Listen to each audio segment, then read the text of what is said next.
WLFE Digital Broadcast Network is on TV. You can watch all of our shows on WLFE-DB.com. Check out our channels. Paranormal View for all of your paranormal type shows. LGBTQ Friends for all of our LGBTQ shows. Variety Unlimited for all other shows. It runs 24/7 right on WLFE-DB.com. You'll even catch the lives, all in one place. Never miss an episode, past or future. WLFE-DB.com, where our shows are your shows. Search for your favorite shows like Where's My Sage, Inside the Drag Closet, Across the Pond, Everything Yet Nothing, Paratalk Radio, Step into the Paranormal, The Creepy Parlor, Just Cindy, and more. Now you won't miss an episode. Remember, follow Facebook Live and YouTube Live. Make sure you subscribe and follow your favorite WLFE-DB radio shows. You can find our shows where you listen to your favorite podcasts, like Spotify, Amazon Music, iHeartRadio, and more. WLFE-DB Radio is looking for podcasts to join our family. You don't have to fit any strict genre. We're a plethora of shows. If you're looking to jump on a growing network, then contact us at WLFEDBradio@gmail.com. Wow, Amazon Music just got a whole lot better. Your favorite shows from WLFE-DB Radio can now be found there. Yes, we are on Amazon Music, found under podcasts. Download the app, find podcasts, and search all of your favorite shows. Shows like Where's My Sage, Across the Pond, Everything Yet Nothing, Skeptical Help Bar, The Creepy Parlor, Just Cindy, and much more. Now you don't have to miss an episode ever. Amazon Music is WLFE-DB radified. Oh yeah, life just got sweeter now that WLFE-DB has merchandise. Show your support by purchasing your t-shirts for WLFE, Paratalk Radio, Inside the Drag Closet, and more. But it doesn't stop there. T-shirts, coffee mugs, tanks, buttons, cloth bags, and more. Go to WLFE-DB.com. On the top bar, click on the merchandise tab and bam, there you go. You got merch. Support the shows. WLFE-DB.com. Welcome to Rainbow Soul, part of the WLFE-DB network. An explorative discussion about spirituality beyond mainstream religions. Hollis Taylor, author, psychic, astrologer, and alchemical mage, brings their non-binary perspective together with fellow drag king and trans man Lacrosse Ortiz, a Jewish Taino with spiritual background of exploration that has led him to an atheist perspective. Join these guys as they explore deep and difficult topics, all related to spirituality, offering a queer perspective, an exploration of interesting topics, and engaging guests to help explore conversations for the Rainbow Soul.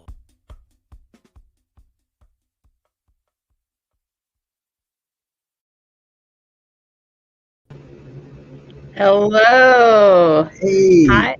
Hey, Lacrosse. How's Hi. it going over there in hot Pennsylvania? Well, it's actually cool today. It's very nice. It's very cool today, believe it or not. I'm loving it. Congratulations. Got up to a Finally. whole 80. Got up to a whole 80 degrees up here in the Rocky Mountains. But you know, still a nice breeze blowing and it's beautiful up in the mountains. And I've been so surprised at all the wildflowers. You would not believe it.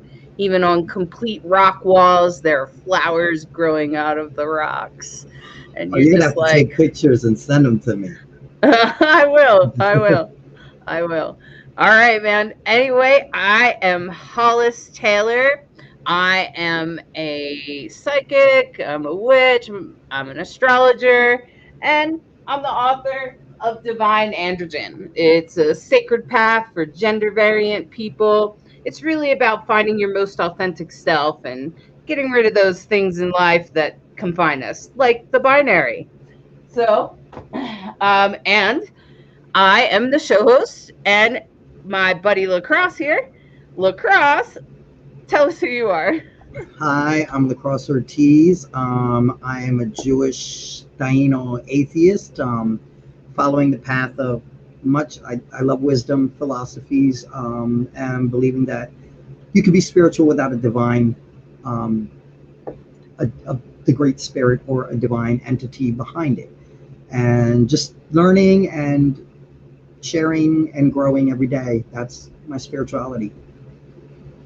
Fantastic. I'm glad you're here, Lacrosse. I think your perspective is priceless and necessary. And, I appreciate a lot of different perspectives. And one of, the way we're connected is through the house. Check this out, the House of DeVere. Oh, nice. I got myself a Dave DeVere shirt. Hi. We're both drag performers. And and I think there's magic in that. And I think we've connected in that way. And, there's a lot of magic in a lot of different ways. And for me, that's what works for me is magic, and especially the earth, things that have to do with the earth. And so I live up here in the Rocky Mountains, which up here in this mountain anyway is pretty much covered in quartz. Like if you hike down the mountain and up the other mountain in the backyard, which is Roosevelt National Forest, if you hike over there and you hike back up, you will all of a sudden come across an ocean of quartz. And you're like, what? And it just appears out of nowhere. It's in the middle of the forest. Nobody put it there.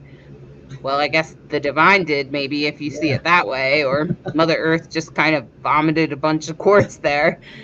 Maybe our guest could tell us how he got there. I don't know, but I'm gonna say that was a pretty magnificent spot and a validation. Now, I don't know if you've ever come across a place like that, Lacrosse. Maybe you've experienced another place or had an experience with crystals or stones or gemstones that have sort of like energetically sort of moved you. That was my energetic sort of boom, boom, knock on the door. Like I was like, whoa. Oh, yeah. And all those quartz, just the whole spot. We had our lunch there, and the whole spot was energetically, like, it felt like it was amplified, would be the best word for it. Yeah, because that's what quartz does. See, you're into this stuff. I'm not. I haven't been as connected into it. So tell us about your connection to stones, mine. I mean, I don't know a lot. But there are some that have actually worked. Like I went to a cavern actually here in Pennsylvania, and when the reflection of the sun would come, you could see. I don't really know what the stone was, but just like the glimmering and I don't really know what the stone was. I myself am a jet person. I prefer jet, tiger's eye, amethyst quartz, rose quartz. Like I like those because like rose quartz is just for love, kind of keep me focused and want to know, just be more loving. Jet repels lots of negative energy. And honestly, I don't just need it for outside sources. Sometimes I need it for myself because I will struggle with negativity in my own head. And I used to walk around with a quartz in my pocket. I mean, not a quartz, a jet in my pocket, and just rub it and rub it and rub it and rub it, And then, of course, amethyst for healing, things like that. So I love stones. I think they're beautiful. I used to have a massive collection, but sadly not anymore. So I got to kind of work that back up again. But yeah, no, I've been drawn to stones because I believe it doesn't matter. Everything in nature, Mother Earth, all that has energy. It has a purpose. Whether it's herbs or stones, it all has a purpose. And whether it's science, you believe in science, in my case, or, whether it's spiritual, whatever, they all have some type of energy to them. So, yeah. Totally, yeah, I totally vibe with this, and I can see this as a pretty popular subject because a lot of people are watching. I believe this is your friend. Yeah, Hi, hindi pa beautiful po. people. And Genevieve from WLFE. Oh, hi, Welcome, Genevieve. Genevieve. I'm so glad you're here. And um, somebody said Jade is my honey bunny. She's my the honey best. bunny too. Yeah. She's the greatest. She's a really awesome drag queen for sure. If you haven't seen Jade, she's on a different show called Inside the Drag Closet. Excellent show. So I have found that stones, rocks, gemstones, things like that, they just kind of pop into my life, and I don't always even know what they are. Like like this, my partner gave it to me, and you might like it, Lacrosse. It's very black, and but it has like this brown silvery center. Oh yeah, that's beautiful. I think it's a gate. I looked it up. I'm not really sure. And but to me it feels very, very protective, and I keep it around my neck, and it helps me feel held and loved. And this sits next to my desk. Again, I have no idea what this is. Is that a jade? I suppose. My friend like gave jade. it to me. Oh. That's beautiful. She gave it to me to help me keep my mind clear. That's what she told me. I don't know. And yeah, it sits next to my seahorse. So, so they just kind of pop into my world, and then I'm like, I wonder what this means. And I'll carry them around for a long time, but I don't really know what any of them mean, or I just kind of go with, everybody's saying, everybody in the chat knows what it is except for me. Okay, good. Because I was like, is that jade? Because I can't really see too well. Somebody's saying it's aventurine, Okay. I guess is how you say that. I'll tell you what, our guest today is going to probably be able to pronounce these words better than me. And so I came across this really awesome person, and his name is Nicholas Pearson. And Nicholas Pearson is the author of Crystal Basics. And I looked at this book and I was like, oh, this is great for somebody like me. Like, I'm a beginner, but also even for somebody like you, Lacrosse, where you really want to get a little bit deeper into something. So I want to bring Nicholas out so we can have a conversation. So let's welcome Nicholas Pearson. Welcome, Nicholas. Hey. Hello. Thank you so much for having me on the show. We're so happy to have you here. Why don't you tell us who you are? Tell us about who you are. Sure. So, the short version is, hi, I'm Nicholas, and I really like rocks. The slightly longer version of that is I've been collecting rocks and minerals since I was a kid. I was one of those kids who just picked up rocks everywhere I went, and my grandfather saw this behavior and decided that he was going to gift me my very first piece of quartz. And that was like my first proper mineral specimen. I'd had tumbled stones. I'm sure some of our viewers probably know the little touristy kind of attractions. You get the little pouch and you stuff it full of as many rocks as you can for a flat rate. And I would do that on every family vacation I could. And then I got like a proper mineral specimen. Suddenly there was like this reassurance of angle and form and the way that quartz just plays with the light. There's something really magical about that. So I tried to dive in as deep as I could. And that was almost 30 years ago. Ever since that moment, I've always been a bit of a seeker myself. So, one week it might have been diving deep into science. Maybe the next it was spirituality or folklore or mythology. And that eventually led me to the place of crystal healing, because I found that in the limited literature of the time, people tried to draw inspiration from folklore, try to draw inspiration from, their limited access to geology. And it eventually found this place in my heart where I've always tried to have a marriage between the two, of science and spirituality, and look at how each one enriches the other. And that's been my journey ever since. So, Crystal Basics is my most recent book, but I'm just about tying up all the loose ends on book number 8 right now. So lots and lots of rocks in my life, lots of words I've put on paper about rocks. So I'm just delighted to be able to share that with you today. Wow, I noticed that you had a very long list of interesting books. And of course, the book that I looked over was Crystal Basics. And I thought it was really awesome that you focused on the healing qualities, that there was some focus on that. The healing qualities of stones and rocks, gemstones. But let's start in the beginning, because like how can we know, like, is there a difference, like gemstones versus like what's a real mineral specimen? What's the difference? Can you tell us about that? Yeah, absolutely. You know, in the woo-woo kind of world, we toss around a lot of these terms as if they're interchangeable, and my sciencey brain likes to give things a proper nomenclature, although I don't police other people on it. But let's start with a crystal. So a crystal is defined as a substance that's usually solid, although there are some exceptions here, that has a symmetrical, repeating, and very stable structure. It's got to be a consistent composition all the way through, and that repeating symmetrical structure. So, you know, quartz comes to mind, or maybe a beautiful piece of calcite. But we've got crystals in the body as well. We have hydroxylapatite in our bones and teeth, the hemoglobin, the red compound in our blood cells that gives them their color also is crystalline. We've got all these sort of semi-crystalline things throughout us. So crystals are everywhere.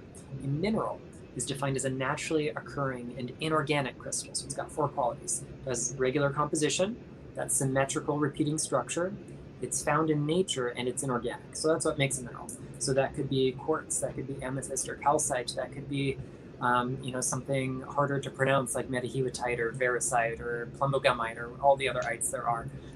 Rocks, on the other hand, are combinations. So something like granite is a mixture of three primary minerals, something in the biotite series, a type of mica, something in the feldspar family, and then something in the quartz family. And usually there can be lots of other things in there. Rocks have variable compositions and textures, but there are ratios that we use to identify them. Even some common stones we use in the crystal healing world are properly rocks rather than minerals, because they're mixtures. Like lapis lazuli is a really good example of a metamorphic rock. It's made out of blue lazurite and white calcite and golden flecks of pyrite, but you know, a specimen that you can only see three things with your naked eye might have as many as a dozen, maybe 20 or so accessory minerals that are just in there that you can only see under, you know, specialized magnification and special lighting. So rocks are great because they're kind of the marriage of different energies. And then we get terms like stone. Stone is pretty nebulous. It's a hard thing made by Mother Earth. Usually geologists only use the word stone if something's been shaped by human hands. Anthropologists, if it's a hard, durable thing, whether it's rock, mineral, mineraloid, they might call it a stone. Finally, we end up with gemstone. That's any of the above that is used for ornamental purposes. So that could be a beautiful polished piece of amber, which is not really a mineral because it's organic, or you know, something like a lab-created sapphire, which technically isn't a mineral either because it was grown in a lab, or something like opal, which has no crystal structure, so it's also not a mineral. We still call them gems. So that's what all those things mean. Whoa. And you know what my brain does? My brain goes, wait a minute. People can grow rocks in a lab? For sure.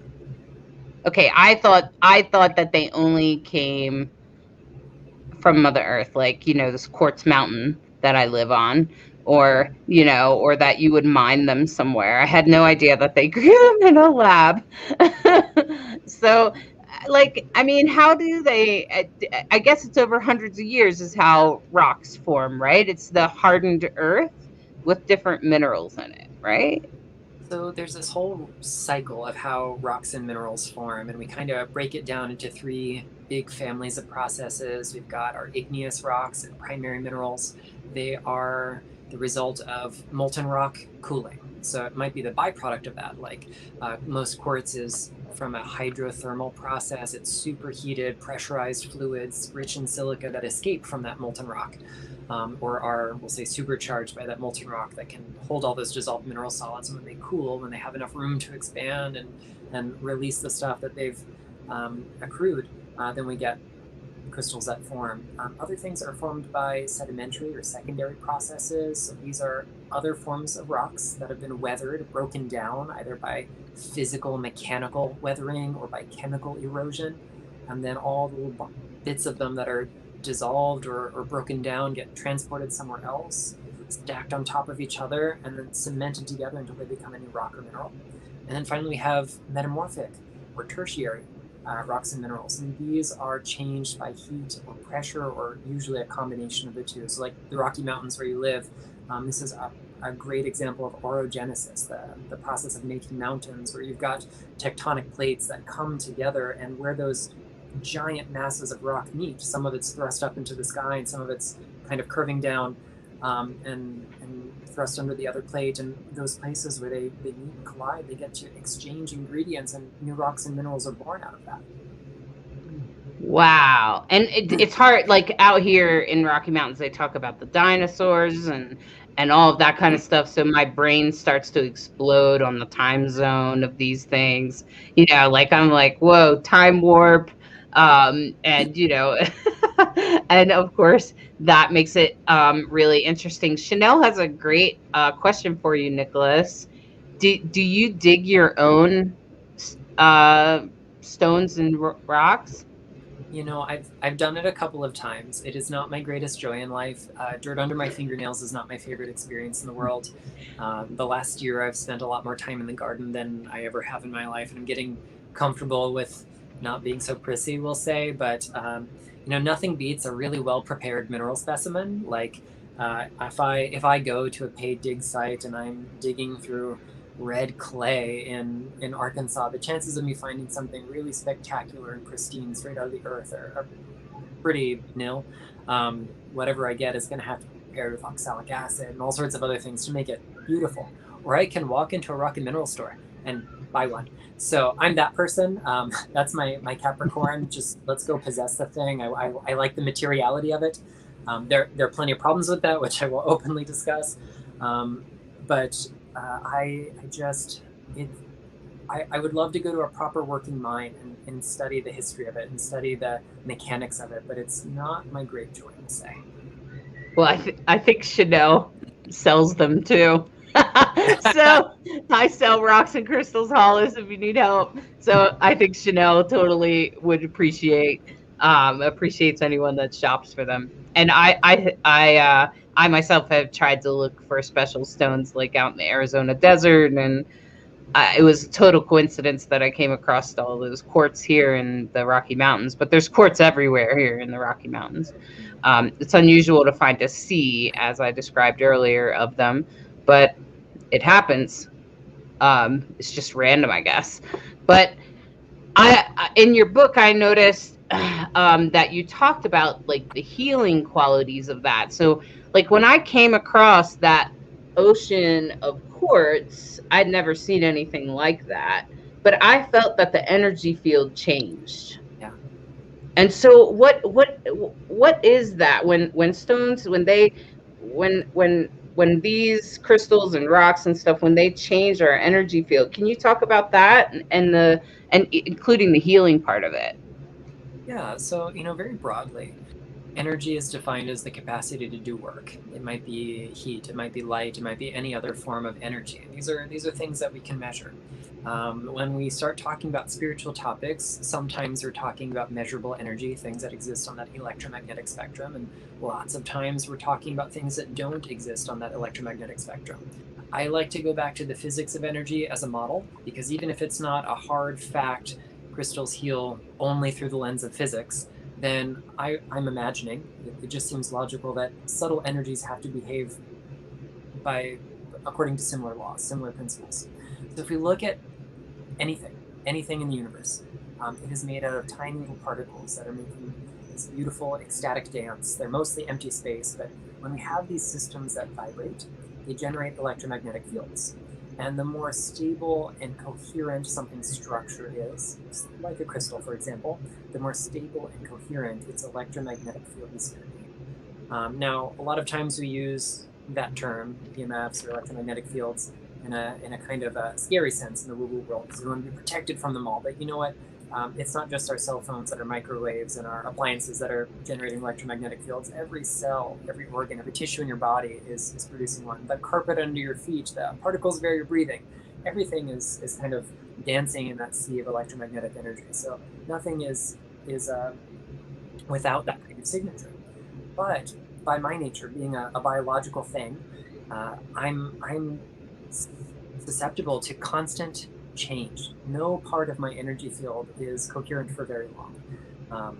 My liver has a different vibration than my kidneys, which has a different vibration than my heart, which is different than my brain. And science has shown that if we have a more coherent energy field, particularly if heart-brain coherence is achieved, then we experience greater states of health and well-being. Now, when two energy fields come into contact with one another, they don't generally try to sync up. So any energy field that has what we call a louder amplitude or higher amplitude, that's like having a louder volume, is going to be able to draw the one with a lower amplitude, lower volume, into coherence with it. Crystals, by their very nature, being so rigid, perfect, geometric expressions, are able to generate more coherent and rigid and higher amplitude energy fields in our own. So it stands to reason that if I introduce a crystal like this to my energy field, it begins to entrain my energy to be more crystalline, more coherent, more regular. And as science has observed, changes in our electromagnetic field cause shifts in mood and perception that triggers all sorts of chemical and electrical responses that cascade through the body and can ultimately transcend our pathology. We see how the pathway of energy through this kind of model changes our makeup. And so crystals have the potential to heal. They amplify, they harmonize and cohere, they translate and transduce energy fields, they work as like transmitters and receivers, they store energy. They've got this wonderful ability to kind of work through all of these known and, say, measurable responses that crystals have, and we can assume that it's got to work that way in the subtle realms too. So it's not just the measurable part of our energy that's changing, but the subtle part of us that also becomes more crystalline, more coherent, more luminous when we work with crystals. So like something like rose quartz, like you were talking about lacrosse, right? You said you have rose quartz in your house, right? Yes. Yeah. Rose quartz, like I said, jet is a big thing for me. Really, lots. I mean, the more jet I can get, the better. Yeah, amethyst. And amethyst, I know, is supposed to have like a healing property. The rose quartz, like from what like I said, I'm not like crazy knowledgeable about it. I know it's supposed to be for like love, for amplifying love. So for me, once again, I struggle with negativity. I struggle with being a compassionate person. So that's something that I should keep on my person to constantly, like you're saying, bring you up to that level, to that higher vibration of, okay, being more compassionate or being more loving, so that, I mean, literally you explaining that made so much sense, that's what, let's say a quartz or a gemstone or something that you carry would do, is bring you up to that level of vibration. I genuinely never thought of it that way. That's amazing. Yeah. Wow. So I guess like if you have like a rose quartz on your altar, for instance, you might be looking to amplify your own personal self-love or even love for others, or maybe you want a relationship or something, and you're trying to bring love towards you or something like that. I'm not sure about jet lacrosse, about what exactly that is, but I know that Brighthawk asked, what about meteorites? And do they have an energetic field, meteorites? Yeah, absolutely. Well, in a technical sense, all things in creation produce an energy field on that electromagnetic scale. But everything, because of its makeup, because of the way its ingredients are arranged and the process that brought them together, everything we can connect with produces its own unique signatures. So, if we're talking about meteorites, there's actually quite a lot of different kinds. So you've got like nickel iron meteorites, which are mostly made out of crystalline forms of iron and nickel. You've got chondrites and achondrites, which are going to be other forms of meteorites that are more stony in their makeup. And depending on the composition, depending on the minerals they're made from, they're definitely going to produce a different kind of vibe. The most celebrated through all of time have been the nickel iron varieties. And there's lots of ancient lore. In particular, it was very, very sacred in Tibet, where they called it sky iron, and there's a sacred alloy they use of 7 different metals, and sky iron was the best form of iron to use for this. And we see plenty of lore about meteorites elsewhere in the world that connects it to this kind of, cosmic origin, the place from which we all come. Iron is very, very grounding and enlivening. In Chinese medicine, iron-rich minerals are viewed as having kind of a descending quality. They connect things to the earth beneath us. They help us discharge things by allowing energy to kind of flow out and away from us. Nickel is really expansive to the heart. It's got kind of a detoxing effect. I always find that nickel-rich minerals really kind of help us enter into this state of wonder and awe. Some of them are great for feeding the inner child. I don't particularly feel that with meteorites specifically, but the nickel iron meteorites kind of combine this cosmic sense of origin, this wonderment and awe, with the earthiness that they're made from. I mean, after all, they fell to earth, so they're both anchoring and expansive at the same time. It's like having we'll say a vibrational upper and downer in one. Wow. And I mean, how do we figure out what these different rocks and stones, how do we figure out what they do for us? Like, how do we figure that out? For starters, I think it's always helpful to look at history, look at the body of lore that surrounds any particular stones. If we're looking at something like clear quartz, there's a heck of a lot written about it. If you want to know something about carnelian, also lots and lots of lore. Ancient people worked with these things. They didn't have access to the internet. They couldn't read what was out there in any crystal books. They had to sit with the stone and listen to the spirit of the stone, and then use it and experiment with it. And I think it's very similar to the way ethnobotanists go into the field and work with indigenous cultures and learn about their forms of medicinal and spiritual herbalism. And it amazes me how the scientists are surprised every single time when they find out that the reason indigenous people know what plants do is because the plant spirits told them. It's like every time they're waiting for someone to just say, oh, it was trial and error. Like they're waiting to find out that like Uncle Jim had too much of this plant and he's not with us anymore. But it's always, well, the plant spirit told us. It gave us what it's for, how much to use, under what circumstances to use, when to combine it with other things. And really, it's the same with stones. If we look at whatever indigenous lore is preserved about stones, these are people who learn directly from them. So in my own work, what I kind of do is I build upon that long history, the inertia of time itself. And I like to look at things through the science lens as well. Every element on the periodic table has its own vibration, has its own healing quality, has its own spiritual potential. Every crystal structure organizes energy and directs it in a particular way. Every formation process represents a different level of activity in a rock or a mineral. So we can kind of look at things through those three lenses. What ingredients is it made out of? How are those things arranged? And what brought them together? And that's a way to kind of break down the energy of any given rock or mineral. So all things that contain iron have similar qualities. They're all going to be unique because they've got other things going on with them, but they share certain things in their ironness. Things that are rich in silica also have a similar kind of expansive, clarifying effect, whether it is pure silica like quartz or relatively pure silica like opal or obsidian, or whether that is a lead silicate or a lithium aluminum silicate or whatever else it might be. So I find great joy in like tinkering with that, sitting down when there's a rock or mineral I don't know. The first thing I always go to is, okay, what are your ingredients? What's your crystal structure? And how did you form? And then I allow myself to just experience the energy and see if there's maybe a conflicting experience with what I might presume will happen with something with that composition or that structure. And then, if it's something really foreign to me, maybe I will pass it around to friends and collect their experiences. Maybe I will read other books and see what's been written about it, whether that's recently or a very long time ago.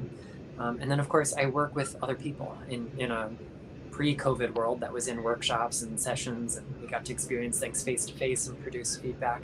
But I kind of collate all of that data into one place when I write. So there's a lot of work that goes into figuring out what a crystal does.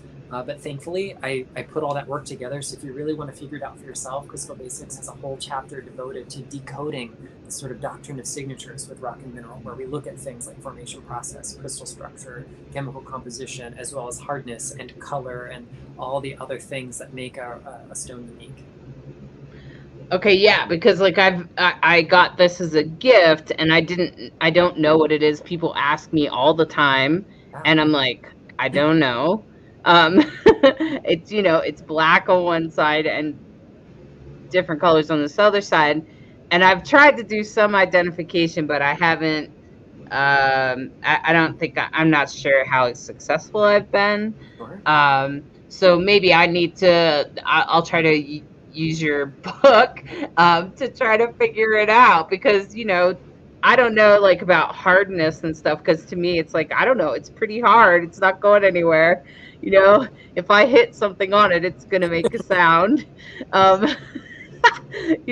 I don't always know how to test those things. I don't know, maybe I didn't pay enough attention in science class. I do kind of remember them teaching it, but I don't completely remember. Does your book get into all of those details, like how to test the hardness and how to define what this is? Not entirely. That is a book I'd really love to write, like mineral science for metaphysical people. This is like, how do all these things affect the energy? So it presumes that you know what something is, so you can Google it. I mean, from what I can see on camera, it looks like you've got a black agate there. Maybe we would call that onyx. There's, there's a lot of bleed over in these sort of nomenclature. So it would have the properties of both onyx and agate, which are two different forms of chalcedony. Often they're the same form of chalcedony with different names. But as far as what we might presume about that, agate is essentially microcrystalline quartz, so it's going to have a lot of properties we see with all members of the quartz group. The stuff that makes it dark black might be inclusions of iron or manganese, or more than likely lots of carbon in there, and that's going to produce a particular quality or effect. The fact that it is formed by maybe sedimentary or igneous activity is going to have a particular effect. It's going to have a hardness of about 6.5 to 7. That's going to indicate a certain kind of approach its energy has. So the book really breaks down, once we know what something is, how do we figure out what it does? Okay, great. That's what I wanted to know. Like, exactly what does it break down for us? Great. So it can help. And I would be interested, like, I've learned how to just meditate on herbs and stuff like that from indigenous elders. So to do that with a stone didn't seem that odd to me. When a friend said, oh, you just hold it in your hand and see how it feels in your heart. And I was like, okay, I did. And for me, this one sort of vibrated a sense of protection and being held and being even safe. And since it sits right over top of my heart, which I do have an unusual heart condition, it also helps my heart feel grounded and less sporadic, which it can sometimes do. And so, like, I feel it helps me feel more connected to the earth. And I think that's kind of what you were saying, Lacrosse, with your jet, right? I'm not even sure what jet is. I guess it's just black, a plain black stone. But you were saying that it helps you, like, helps your shadow part, like the part of you that maybe is not as compassionate as you'd like it to be. What it does for me, I mean, like I said, I don't really know all the ins and outs of it, but what it does for me is it's like protective against negativity. But in that sense, it could even be my own. Like a stone can't just like work for you and just work, keep everything away. I mean, it's got to work within you as well. Like a lot of people think, oh, use the stone to protect yourself. And yeah, okay, but in my mind, it doesn't work that way. It's an element, so it has to work in all directions, even if it's you. So with the jet, it helps me, like, I guess, keep me in check with my negativity, or kind of like, I'm not going to say tone, maybe it does tone it down, or maybe bring me down a vibration, I guess, instead of being so like I'm like Eeyore, everything sucks, everything's terrible. But that kind of, brings me off of that a little bit. I mean, it's not a miracle worker, but I mean, it's something that you got to allow it to work, Yeah, yeah. As when I was doing Reiki healing, when I have done Reiki healing for people, I've sometimes used stones that I have. some of my stones, and some of them I have found on my own. Some of them are gifts. People gift me. People love to gift me all kinds of rocks and stones and crystals. I don't even know why. Maybe it's because the universe is kind of going, Yeah. pay attention. And I'm like, oh, right. So I have noticed that rose quartz definitely has a lot of vibrations, or helps clear or open, or not just clear, but it also seems to amplify and sort of help, like, almost stretch out the heart chakra. Um, and I've noticed I have another rock that is actually, I think it's actually soapstone, and it looks like an egg. But it tends to ground people. I notice it just tends to help people, like, I don't know if it's because of its softness, because I know that it's softer because you can kind of, the indigenous people used to carve it. um and like, so in my experience, I just used them as I vibrated with them, because I didn't have a book or whatever to look it up. And I think that that's really what Nicholas's book is really good for, where you could quickly reference if you know what it is, to help you get into the vibration, or at least help you begin to connect with it. Is that right, Nicholas, when you say that's what your book does? It helps us like initiate the connection for ourselves. Yeah, I mean, there's a lot packed between those covers. If you're looking for hands-on stuff, it's got exercises, it's got guides for how to cleanse and clear and meditate with your crystals to meet the guardian consciousness of it. So it's definitely more than the kind of technical side of how and why crystals work. Got a reference of 200 stones in there, so it does give you an A to Z guide of 200 of the more popular stones that you'll find. Then a cross-reference in the back by property, so there's an appendix of just all of the healing qualities you might be looking for out of those 200 stones. If you need a stone for sadness, you look at all the ones listed, and then you can kind of read about their properties more individually if you like. But I really wrote it to be kind of an all-in-one guide. I've been doing this a long time. I've worked in the metaphysical retail sphere for a long while. I did trade shows in the body, mind, spirit kind of world even before that. So this is born out of a lot of experience seeing what the market had and what it didn't. And I never really had it in me when I started writing to put another A to Z encyclopedia or another beginner's book out there, because there just already are so many. And then I started to see that, oh, well, most A to Z guides don't give you a lot of how-to. Most how-to books don't give you a good reference section. What can I do here?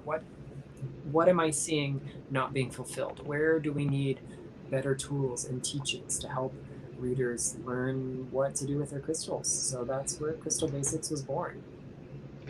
And I want to address the color of stones, because definitely it seems to me like the color plays a role in the energy of the crystal, and how that affects your chakra and your your own ingrained energetic healing system. Sure, this is kind of a fun one. The idea of crystal and color and our relation to it is certainly a very primordial one. I would imagine people started collecting proper gemstones, like truly precious stones, because of their color. But the truth is that energetically, when we look at the electromagnetic side of what a crystal is and does, color accounts for maybe about 6 or 7% of its total energy. So it's a very small drop in the bucket compared to everything else. That means about 93% of it is determined by things that are not its color. That being said, color is deeply psychological. So if we have a particular relationship to the color green, then we might find a green stone to be soothing or empowering or transformative. If we really despise the color green, a green stone might not be our favorite ally to work with. And it's a really magical thing. And also when we tie it into just looking at things like the chakra system, the Western chakra model as we know it, with those 7 colors and in the 7 centers, has only been in use since about 1977. If we look at the earliest translations from Vedic texts, from Sanskrit texts into English in like the 18th and 19th century, we see different numbers of centers. They have different colors. They're not always in exactly the same places as we tend to see them today. And it's because all of these are maps, and every map has its own projections or its distortions. You know, you look at a two-dimensional map of the Earth, which is spherical. Things are not perfect. And it's kind of that way when we work with the human energy field as well. So we can't confuse the map for the territory. I think the seven color model works really well, and it's a great entryway to it. And at the end of the day, if it works, use it. But because color only represents a small amount of what a crystal does, you're not limited to using it on a particular chakra. You're not required to only place citrine on the solar plexus because it is yellow. You can place citrine any place where you feel like citrine energy supports your well-being. That might mean, because one of its primary jobs is to unwind tension, you could place it on the very top of the head and visualize its energy kind of moving through the entire spinal column, unwinding the tension that we hold there, lengthening and elongating the spine. That's a really great job that citrine can do, but not if we limit it by its color. So color is helpful, but it's only one piece of the puzzle. Wow. Wow, that's fascinating. Yeah, I used to think that color was super important, but then someone told me, no, don't always go with that. Like, just sit with it and see how it feels. Because I was doing Reiki healing and using stones to, line up with people's chakras. And I thought what Brighthawk asked is a good question. How about birthstones? Can you talk about that? And are certain stones reliably associated with astrology signs? This is a really popular topic, especially lately. I'm seeing a lot more buzz on social media about this and a lot more interest in people trying to get their birthstone.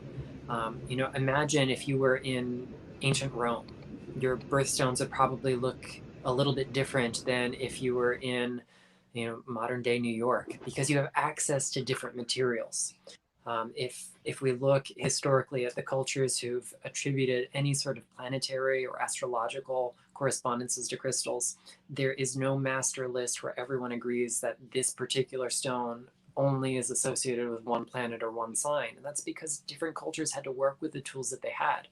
At the end of the day, I think that it's okay to remember that things are malleable. And the modern day lists that we see that are used by things like the Gemological Institute of the Americas or any of the other trade associations that sell gemstones or work on gemstone education, those lists are mostly rooted in a text that was published in Polish in the 1940s.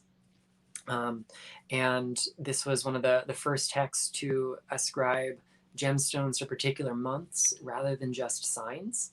And so that's where that modern tradition comes from. Not super old, although it's certainly predicated on something that is really, really positively ancient. The other thing about modern gemstone lists that are associated with the astrological signs and the birth months is that the ones that are curated by those trade associations have been carefully chosen to ensure that there are stones in every price point. There are high-end stones, there are middle-tier stones, and there are, we'll say, more economical stones associated with every month of the year, so they can ensure that no matter what, they're selling colored gemstones all 12 months of the year. And so they're not always chosen for their vibrational purposes. Now, if we're reading a metaphysical book and they give those kinds of associations, let's say it's a stone that was never used in ancient times, something like charoite, which was fairly recently discovered, or sugilite, which also is fairly recently discovered, then we have to go on what someone's personal experience with that stone was, because there's no ancient literature that tells us what kunzite was used for, because it was found a little over 100 years ago, which isn't really ancient. So always kind of bear that in mind, and just remember that if you have a different association, that's not necessarily wrong, and that what you see in the jewelry store, you walk up into Zales and you're at the counter and they're trying to tell you that September's birthstone is sapphire. there are lots of other options too, because every culture has had different stones they've associated with it. And really, you have hundreds of options for every sign. Yeah, I definitely bought stones for my partner. I bought her birth stones and they were shaped in the zodiac sign. Oh, So beautiful. they're earrings, and they were also shaped in the Sagittarius sign. I thought it was a great gift, and as I held the stone in my hand, I ordered them online. So as I held them in my hand, I was like, well, it does kind of feel, and I don't know if it's because the way they were aligned on the piece of jewelry or if it's the stone itself, but it did kind of feel Sagittarius to me. It also felt kind of like to bring that sort of freedom energy of the Sagittarius. And also, I felt like it also would help hone that freedom energy of the Sagittarius. It would also help hone that Sagittarius energy in a more universally aligned way, since she is also into astrology. So I just thought, that's how it felt to me. And I haven't checked back in with her, but now I want to. Now I would be like, so how do they feel to you when you wear them, and have you noticed? And just out of curiosity, like I'm sure you across, you go into a place and they'll try to sell you all kinds of interesting stones, man. I don't know if you've ever gone diamond shopping or anything like that, but I sure have. Yeah. But I just actually, with my wife, I ended up, when we got married, we were very drawn to an onyx, like a black onyx for her rings. And I really don't even know this, the significance of black onyx. We just saw it and I was, oh my God, that's beautiful. But there was just like a draw to that stone for both of us. And sometimes I don't know if maybe this is true. Like some will just draw you in, like for some reason I've been drawn to jet. It's the black colored ones. I don't know why, but I've always been drawn to them, or reds, and when I guess I haven't learned enough to see, and you said it's such a small significance, but is there also something else that just draws you to the stone? Not just the color, but like you could just look at a stone and say, oh man, I just feel something with that. And like, could you explain that? Like, is that like a vibration? Oh, absolutely. And even if color only represents a fraction of its electromagnetic energy, color is deeply personal. So, that certainly factors into our relationship with the stone. There's the stone's energy, there's us, and then there's the relationship, which is greater than just the sum of those two parts. It's everything that we do with it. So there are lots of factors that go into that. There are some stones, the moment you see them, you just go, wow, I need this in my life. I remember the first time I ever held a piece of petersite, which is, we'll say, a distant cousin of tiger's eye, a member of the quartz group. And it's full of this kind of swirling shades of gold or blue or red. Sometimes you get some monochrome ones. I got one over here, a little pendant that's a real deep dark blue.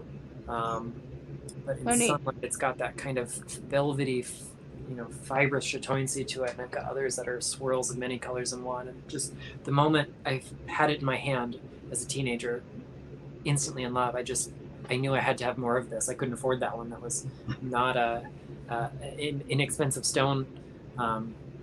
And it took me a while before I had some in my personal collection. But yeah, there is a magic. Sometimes our soul just recognizes an ally, just like a human being. You meet someone for the first time and you feel that spark, that connection. There's something there.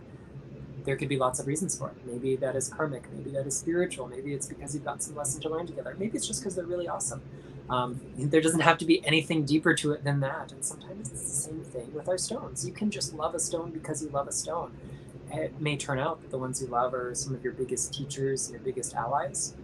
But I'd also like to point out that it's oftentimes the stones we instantly click with, apart from the ones that have their everyday use and their kind of utility in our lives, the ones that just feel warm and fuzzy, they probably represent some sort of energy that's already familiar to us. And it is the crystals that feel, we're going to say less than warm and fuzzy, that might be our biggest teachers. They are the ones that have the potential to help us kind of tackle the shadow self, to tackle the maybe trauma that we bury under the surface. And those stones that make us feel uncomfortable can lead us toward uncomfortable truths that result in massive spiritual awakenings, or even sometimes little ones. Not every tool has to change our lives in a big way for it to matter. And I have gems myself that I've gone through that process of like, oh, well, that's pretty. I have one. Yeah, I'm not called at all to work with it. And by getting into that uncomfortable space and working with those stones, that felt a little less warm and fuzzy to me. Healing has taken place. Yeah, I think for me, all stones and gemstones are that way, because I kind of am like, I don't know, it's a gemstone. Yeah, it's pretty, And then but people keep gifting them to me and making them out to be these amazing magical things. And at first I was a little, not dismissive, just be like, okay, but my friend who gave me this little greenstone, she gave it to me at a time that I was feeling very much not part of the group. And she wanted me to feel at least loved. And I felt that I wasn't thinking clearly, okay, because I have sometimes a hard time fitting in, okay? Maybe that's because I'm non-binary, right?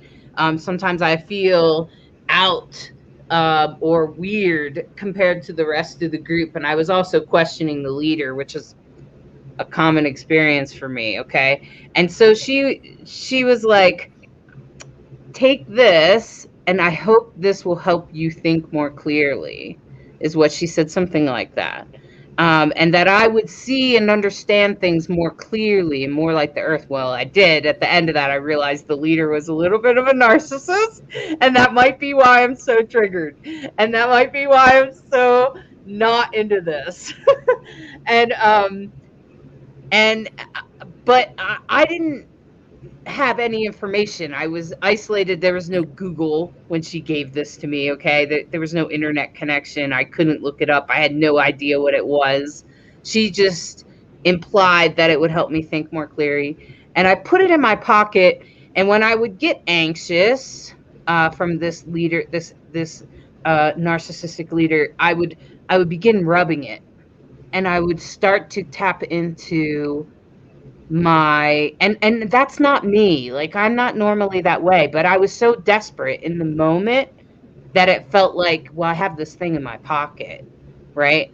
And so I just started rubbing it, and the next thing I know, my mental health training started coming in. The reason you're being triggered is, what you're seeing is, what you're witnessing is.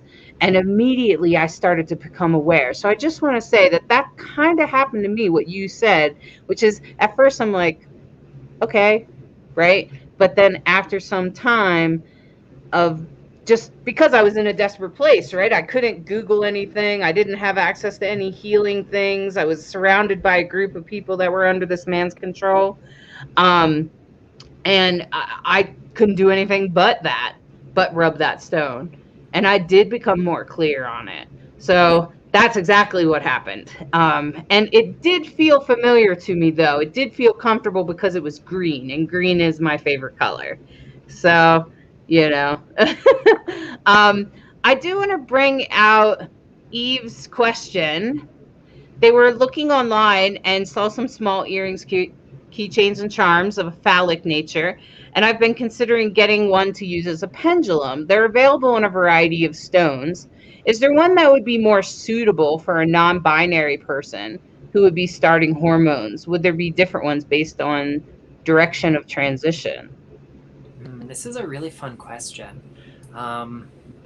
If I put on my thinking cap and I imagine what the more, we'll say, common kinds of stones that are used for these kinds of carvings might be, I think like your little green friend that you've been holding, aventurine, could be great. Aventurine falls under the auspices of the planet Mercury, which is a very mental planet, but Mercury is also kind of in that non-binary space themselves. Is the trickster, is the shapeshifter, has this ability to go between one realm and the next, and that might be really a great option for you. And then as common and easy and maybe even as simple as it sounds, quartz, because quartz is about getting clear. And if you wanted to use it as a pendulum especially, it's going to help you have that clarity of focus and thought and help you hear that still small voice inside that is your intuition to tap into. And because quartz is so easily programmable, you can kind of charge it up with whatever tension is going to serve you.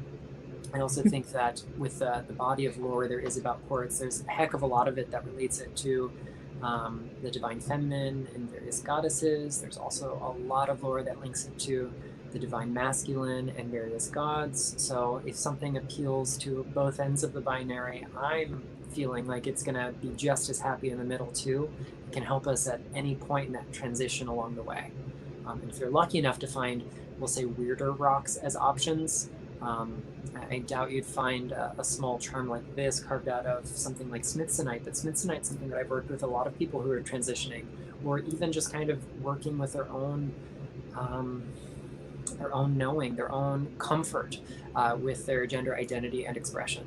So that could be a great option for you. Even just having a little tumbled or raw piece of smithsonite to hold in meditation, if you can't find one in one of these charms, could be really helpful. I had a mentor many moons ago in the world of crystal healing who felt that the blue-green varieties of smithsonite were really good for getting comfortable in the language of her era as a male, and the pink ones for getting comfortable as a female. But I think we could maybe move away from the harsh parameters there and go towards masculinity and maleness and femininity and femaleness, and recognize that your body doesn't have to be the only thing that reflects those energies.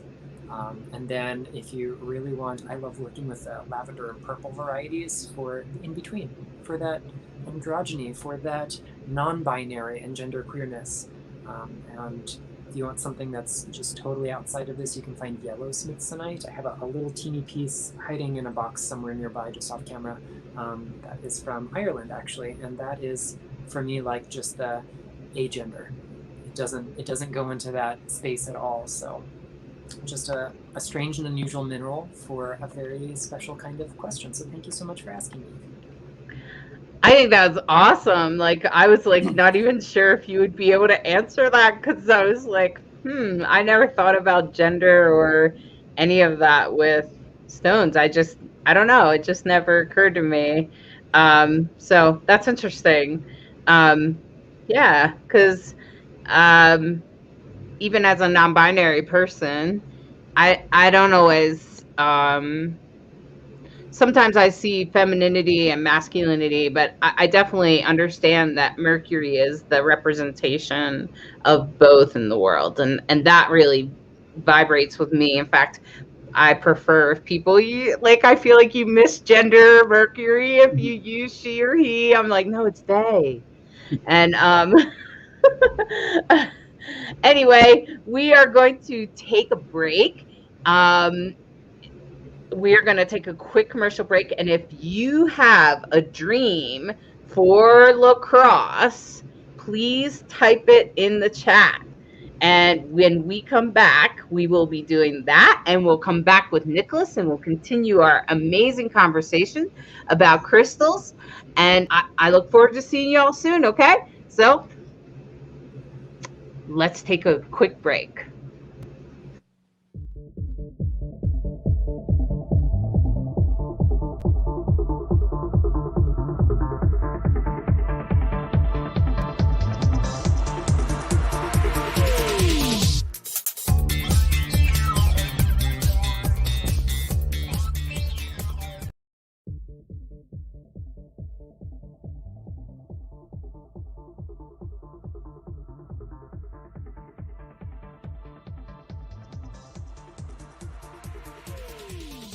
WLFE-DB Radio has LGBTQ shows like Across the Pond, Rainbow Soul, Everything Yet Nothing, and Inside the Drag Closet. Check out the schedule on WLFE-DB.com. You can even watch them on TV at WLFE-DB.com under LGBTQ Friends, right off our website. Again, it's WLFE-DB.com for your LGBTQ shows and more.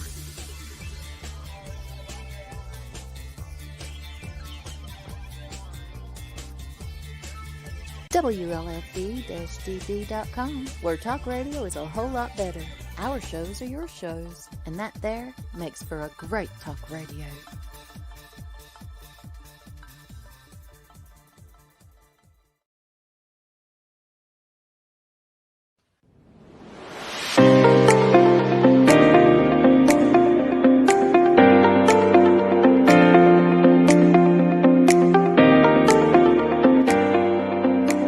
Tune in to Kaleidoscope Eyes with your host, Transman Lacrosse Ortiz. Every week, we will be touching topics within the LGBTQIA plus community. We will also be having interviews with individuals within the community and allies. Journey with us as we share in their struggles and triumphs every Thursday at 7 p.m. Eastern.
Welcome back, everyone. Hey, Lacrosse. I was watching the chat. I was like, is anyone going to post a dream? Because I have a weird one, but it's okay. I've had my dreams interpreted. I think I know what it's about.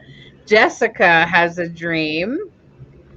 Wow, Jessica Evans. They said, Jessica, I don't know your gender. She. Okay. She or they. They said that my most recent dream was me screaming at an ex about how eating animals is murder. That felt very straightforward. I just wanted to say I'm happy I found you through Insta and I'm enjoying the dialogue. Wow.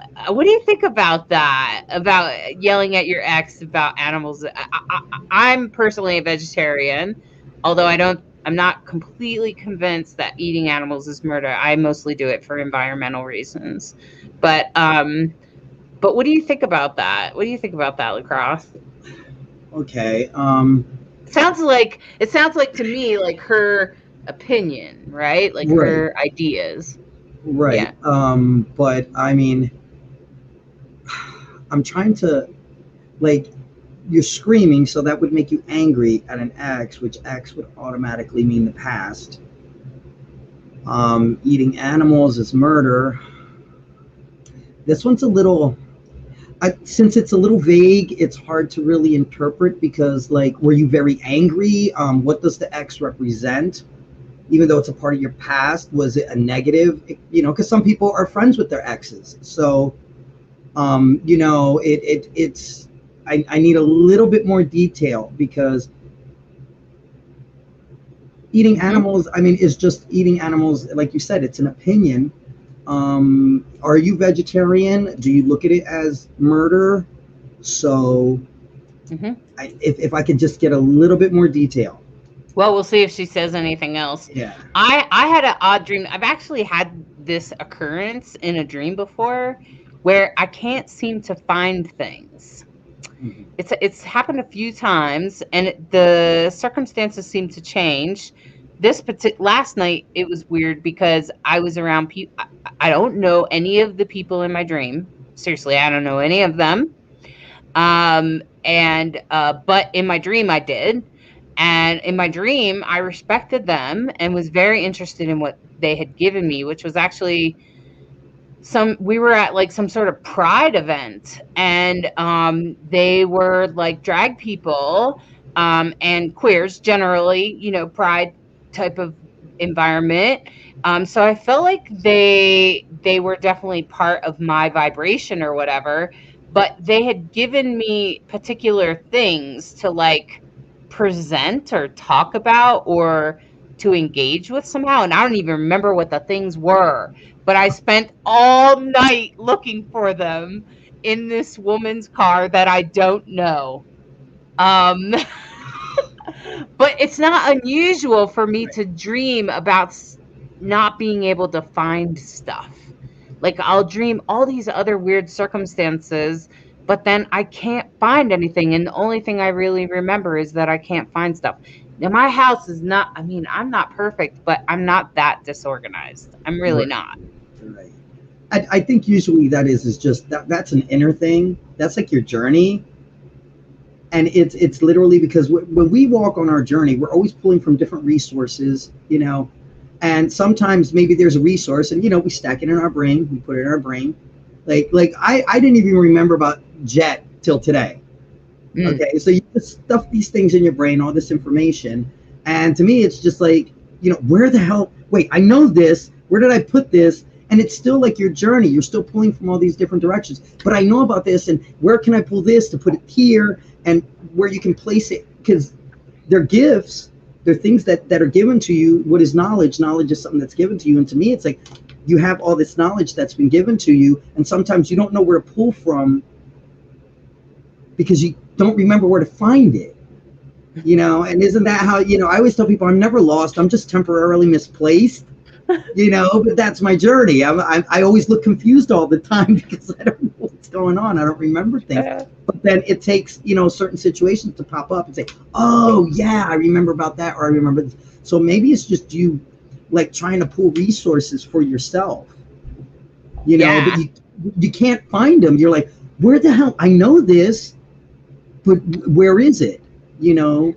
If that makes any sense. I think I wondered if it had something to do with me feeling less than 100% because of my health problems in the past 2 years.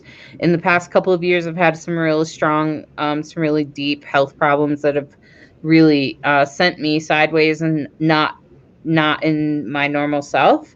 So I'm wondering if it had something to do with that, especially since it keeps happening. Right. Especially when I feel like crap.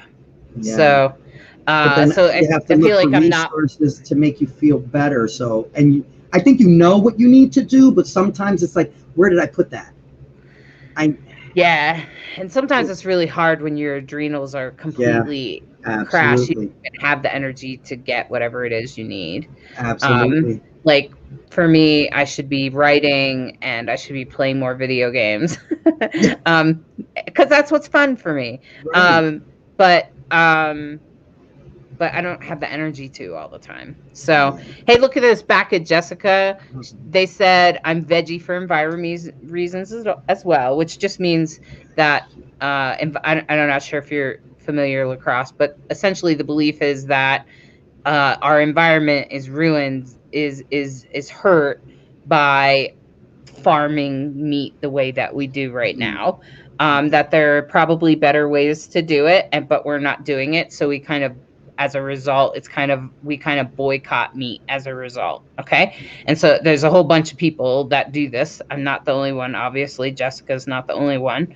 Hundreds of thousands of people do this. And what they said was they ate lamb in front of me very often, and I felt that this dream was me still reeling from that. No, we aren't friends, and it's been over a year. Oh, okay. So in the past, like in real life, they ate lamb in front of them. It doesn't bother me when other people eat meat for me, but it does some vegetarians are bothered by it, and the smell can make you a little ill. No, we aren't friends, and it's been over a year, so I was surprised to see them pop into my dream space. Okay, so then it's definitely a negative. That's Yeah, it definitely sounds a negative. Murder, it could, whether you're killing the environment, whether you're killing animals, whether you're killing any type of destruction, could be seen like a murder. When I look at that, like they ate lamb, and it's interesting that lamb stood out to you. They ate lamb from you, which is probably one of the most passive animals in the universe. You know, like I don't eat lamb. Like I'm not a vegetarian, but I don't eat lamb because I just, God, they're too cute. But you know, was me still reeling from that. It could be residue. I mean, maybe, and even though it's been a long time ago, but also understand that some things can become traumatic.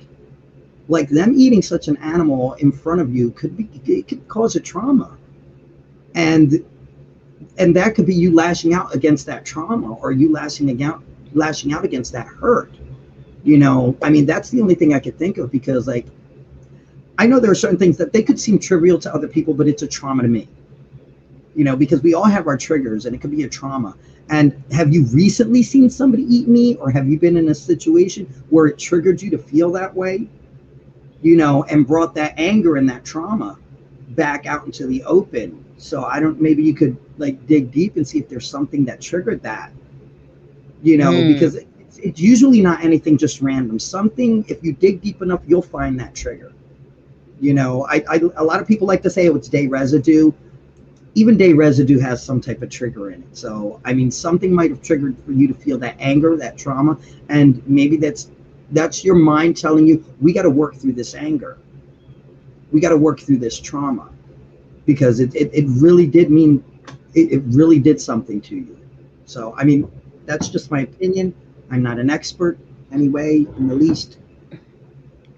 That's just what I think. You're a fantastic dream interpreter. That's what I think, Lacrosse. I think you're really good at it. I think you're intuitive, and I appreciate the intuition and just the different perspective on it. Just someone else to be like, oh yeah, you know.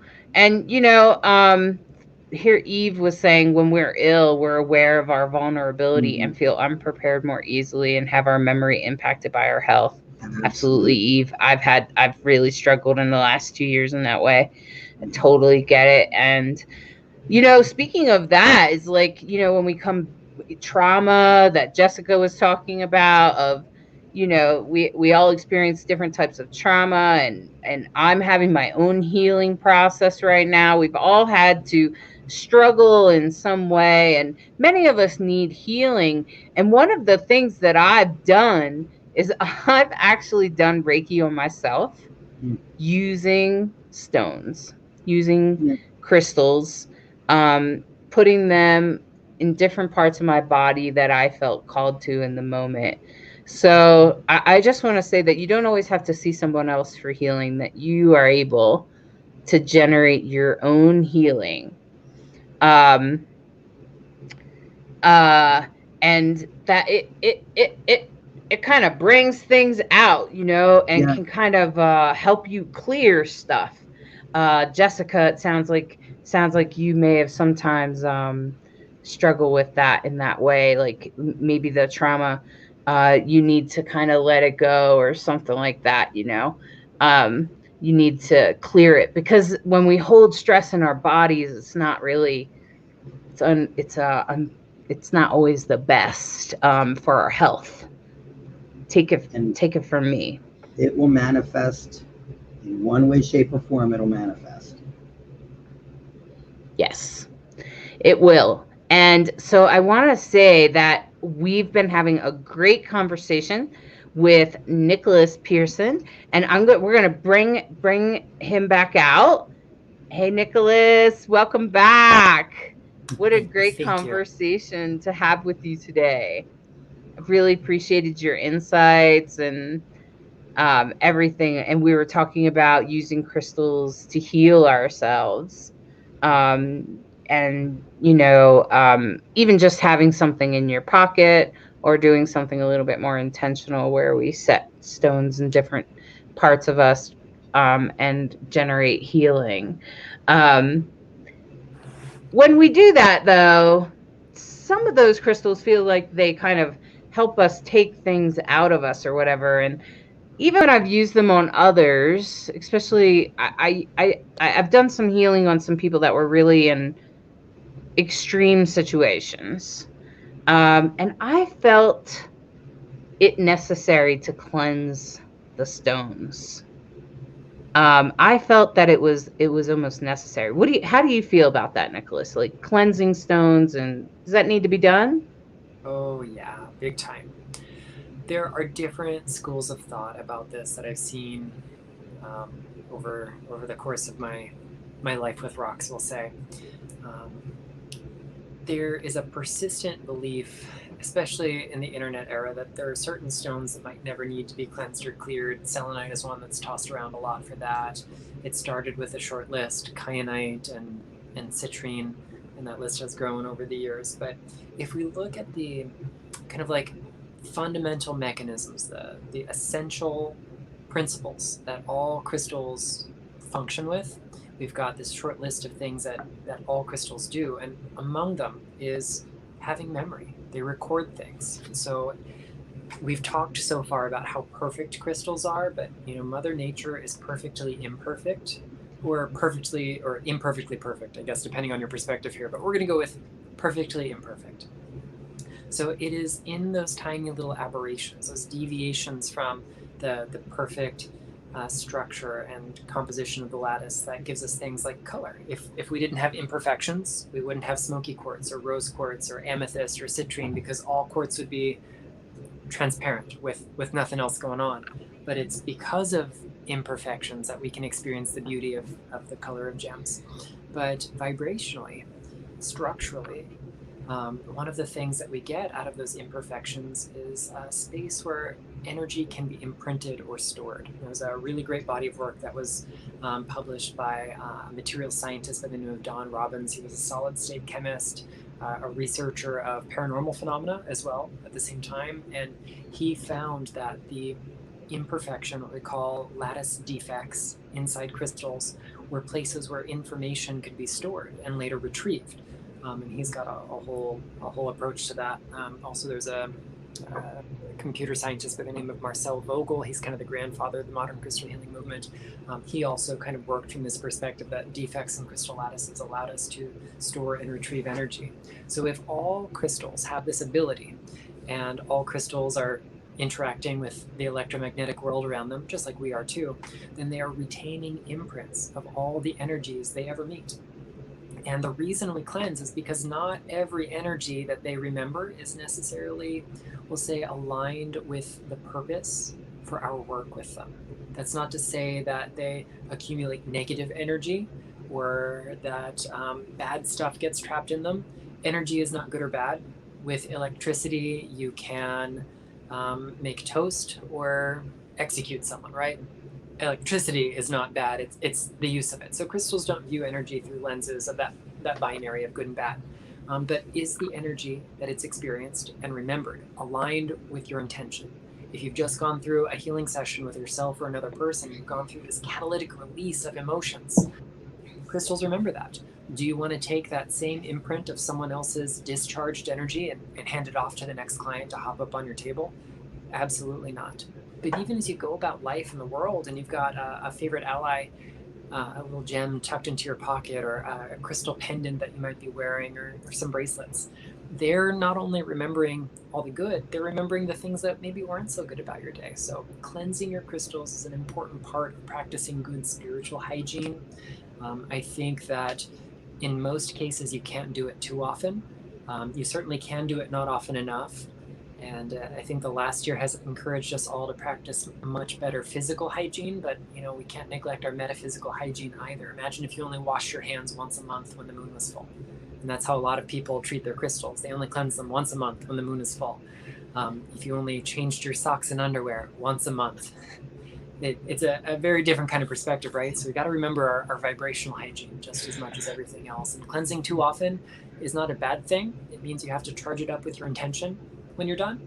And the good news about that is when you kind of program your crystal with what you want it to work on with you, you're also programming yourself. When you set that intention for your rose quartz to help you focus on unconditional love, you're also programming your head and your heart to focus on unconditional love. So you and the crystal both benefit. So frequent cleansing might kind of discharge the stuff you put in there intentionally, but it's an invitation to do it over and over and over again. And through repetition, we build muscle memory in us. And through that muscle memory, we develop new habits, and we create a long-term healing process from that. Is there a particular way to cleanse it, or are there many different ways? I found it depended on where I was. But what do you think, Nicholas? Oh, yeah, absolutely. There are lots of different ways. I'll preface this by saying not every method for cleansing crystals is safe and effective for every stone that's out there. So you can have a really, really beautiful piece of amethyst or kunzite or aquamarine, and you go, oh, I just love the energy of the sun. I want to cleanse it in sunlight. So you leave it out there. Maybe it's had a really hard time getting to you, and it's imbued with energy that you might call negative. So you leave it out in the sun for days, weeks, however long it takes for it to be really cleansed. Well, when you go to pick it up, you notice that it's not as vibrantly colored anymore. So some stones bleach in the sunlight. Some can be damaged by salt or water or by being buried in the earth. So it's just helpful to look at the physical properties of a rock or mineral before you cleanse it. I really love using water on my stones that are water safe because it's a quick and easy way, and there's a physics to it, so it doesn't rely on only the metaphysical principles. But 3 things you can do that are safe for all of your stones. Smoke from your favorite cleansing herb. It doesn't have to be white sage. You can absolutely use something else. Cedar is really popular in my area. Wax myrtle is another indigenous one that I do. Tropical sage, totally unrelated to white sage. So you can use cleansing plants that are outside of the box. So smoke is safe for everything. Also sound. It doesn't require you to have an expensive singing bowl or fancy gongs. If you have hands, you can clap them with intention. If you have a voice, you can sing or shout or just chant or tone with intention. And last but not least, breath. At the end of the day, you always have your breath. Breath is a really powerful way to cleanse. One of my biggest influences, the research scientist I mentioned earlier, Marcel Vogel, he taught a whole system of cleansing and programming with the breath that is really powerful. And all the instructions are in Crystal Basics over here and a couple of my other books as well. And if for some reason you don't have your breath with you, a dirty crystal is not your biggest problem. So I love it because there are no props. You've always got it. It's just always available. You might not have a dish of sea salt. You might not have access to the light of the full moon. You might not have a fancy Tibetan singing bowl or a fancy herb bundle. You've always got your breath. So at the end of the day, you can always use that. And I think it was also the intention, like every time I get in the shower, I wear this in the shower. So every time I get in the shower, it's touched by water. But if I don't have the intention of cleansing it, I don't feel that it's truly cleansed, at least in my opinion. Like, I feel like I have to, like I kind of am like, just cleanse and rebalance us in this moment. And so I'll sometimes do that. I was in a natural hot springs not so long ago. And when I was in there, I wore this and I was like, oh, this is where you want to let this go. You want to kind of cleanse this a little bit. And it was around my neck, so it was easy for me to just grab it and then have the intention of cleansing it. If I had just left it there and not thought about it, I'm not sure it would have been cleansed in the same way. At least for me. And when I use the crystals and stones that I use for healing, for Reiki, if I'm in the middle of the desert, I'm going to put them out in the sun, assuming that they're safe, because I didn't always have access to tons of water because I was living in a van. So, water is kind of limited. But I would use the sun, but also I use the sand. like the sand of the ground in the desert and just kind of put it on there and wiped it around in my hand and things like that. I remember doing those things. So I suppose it's mostly about the intention as well. Like, yeah, be careful of, somebody was saying over here that some can't go in water or something, and some can't get in certain situations. And I'm sure there's probably some you can't leave out in the sun, like you mentioned. But for the most part, none of my stones or rocks were bothered by these methods. So yeah, it was really beautiful and special to do that. And I think that over time you build a relationship with these. You want to talk about relationships with our stones and crystals? That is the most important piece of the puzzle. Intention is great, but intention by itself doesn't get you anywhere. So you've got to have the focus through that intent, and you have to have follow through, and that's where the relational part of it comes through. If we treat crystals as inert pieces of matter, as a magic bullet that's going to fix your life, there might be some benefit. You might experience some level of healing or change. But if you're not really partnering, if you're not showing up with your whole heart, if you're not open to doing some of that work yourself, then what in your life is really going to change? It's like, you're waiting in line at the coffee shop and you bump into an acquaintance you haven't seen for years, and you might not know them super well, and you're going to make some chit chat. Is that the person you're going to go to when your whole life is turned upside down and you need help? No, you're going to go to someone that you've invested time and energy into a relationship with, someone you've shown up for as well, maybe. That doesn't mean that almost stranger in the Starbucks queue isn't likely to help you. It just means that, statistically speaking, the places where you've invested time and energy to building that kind of that mutual benefit of a relationship, that's where you're going to have the best effects. And it's the same with your rocks. I had one teacher, Samaya K. Astor, formerly known as Naisha Azian. She used to love to say that, for all the people who immediately just take a crystal to bed, I mean, that's great, it's fun. But is it the best way to get to know your rocks? No, you show up for them.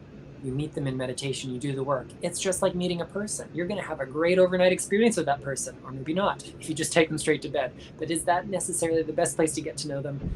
No. So, putting forth the energy into getting to know your crystals, observing what happens in yourself when you hold a stone, meeting that stone over and over again and observing what is the same in each experience and what is different in each experience. That's really important. Maybe you pick up a piece like this blue rock here.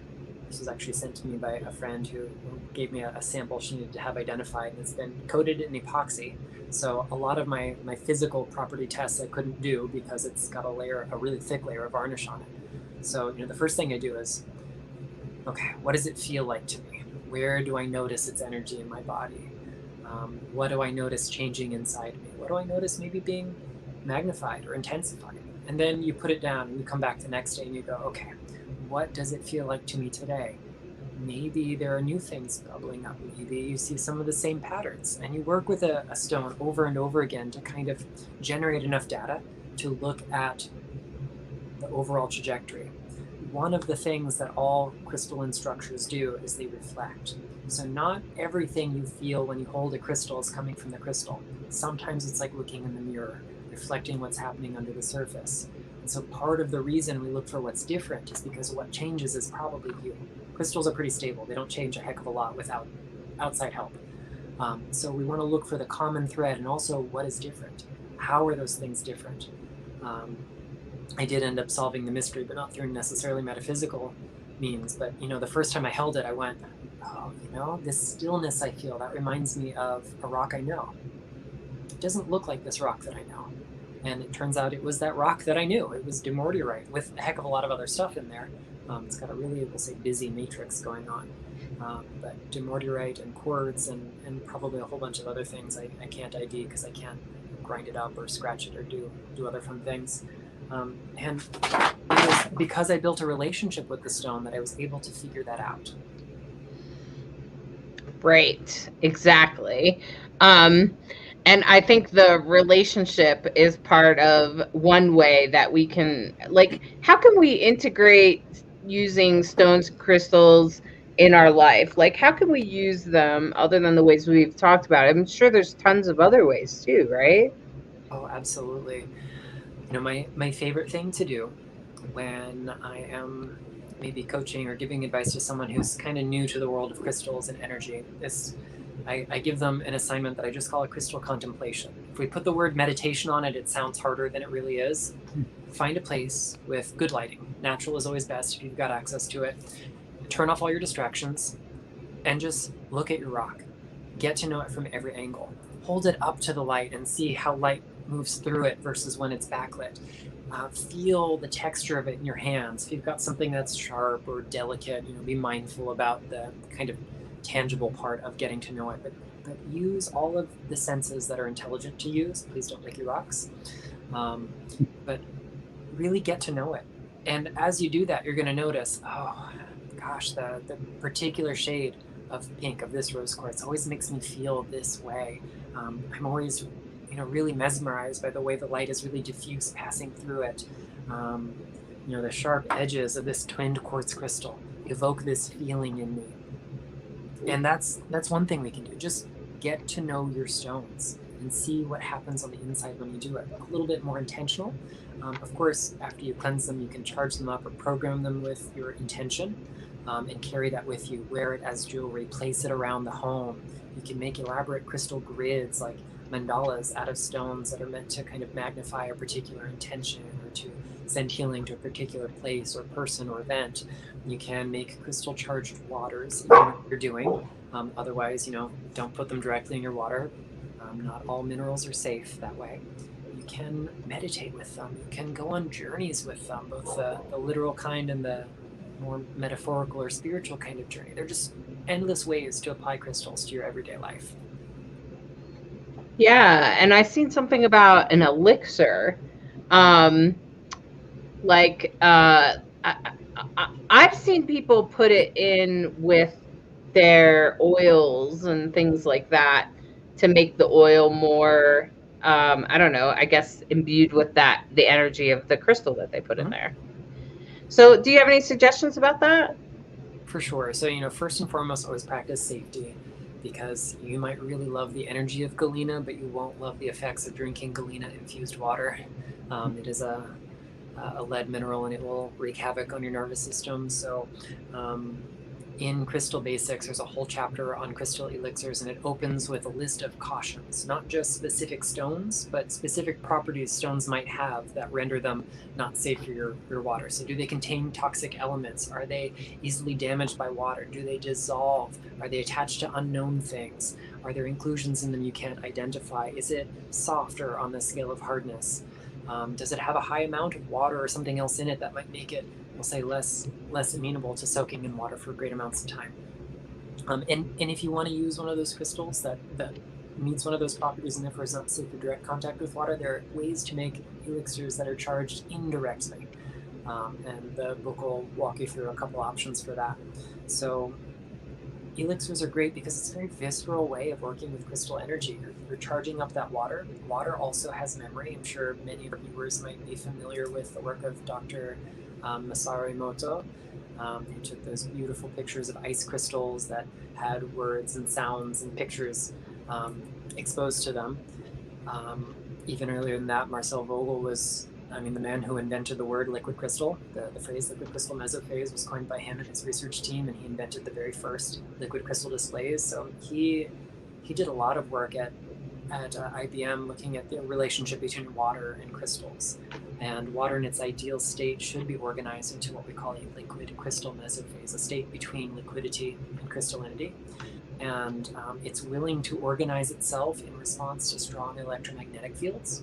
So that means a particular thought or prayer or song, if we speak it over our water, or a crystal that we place in or around our water. Or maybe in the case of things like flower essences, other vibrational elixirs, it's other elements of nature that can charge our water up. And within that structure of the water is the imprint, the spiritual message or meaning or energy of the crystal or other substance that can bring healing to us. So by being able to take that inside, we're mostly water. 70% or so by mass, 99% of us by molecular count. You tally up all the molecules in your body, you have more water molecules than anything else because they're so darn tiny. They don't weigh much individually. So more than 99% of all of your molecules can become part of this liquid crystal mesophase. And if we bring water that's in that state into the body, charged by a crystal or some other substance, it gives the template for the water in our body to organize itself around. It's another avenue for healing. So I think crystal elixirs are really wonderful, but just always practice caution. When in doubt, leave it out. If you don't know for certain something can go in your drinking water, use an indirect method. It will be just as effective, and it will absolutely always be the safer option. I'm curious.